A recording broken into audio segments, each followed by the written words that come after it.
All right, so here in our test file, we're going to add another test suite for writing all the tests for this endpoint.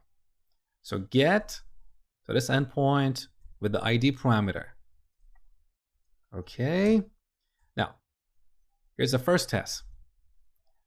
This endpoint should return a genre if valid ID is passed.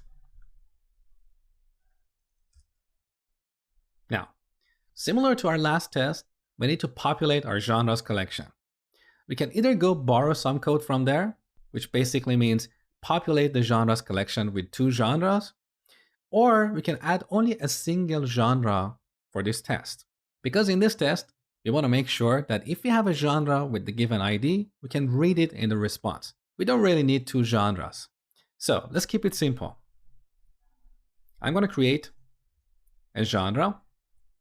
We set this to a new genre. Set the name here to genre 1. And then save it. As you know, this returns a promise, so we await it and mark this as async. Now, we need to call our endpoint.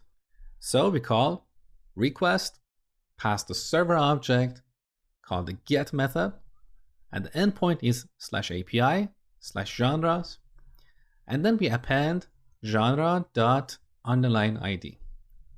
So we pass genre.ID. Now this returns a promise, so we await it and get the response and store it here. Finally, we can write an expectation like this. Expect response.status to be 200. We also want to make sure that we have this genre in the body of the response.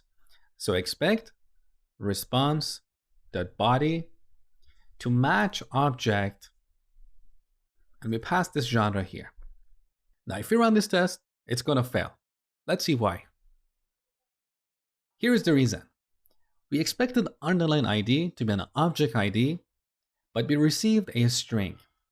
This is one of the issues we have when writing integration tests for Mongoose models. Because when we store this genre in the database, Mongoose assigns the ID property and sets it to an object ID. But when we read this object from the database, the ID will be a string. So we can rewrite this last expectation to something like this. We expect this object in the body of the response to have property. The name of that property should be name, and the value should be genre.name. Save. Back in the terminal. All tests are passing. In the next lecture, we'll write the second integration test for this endpoint.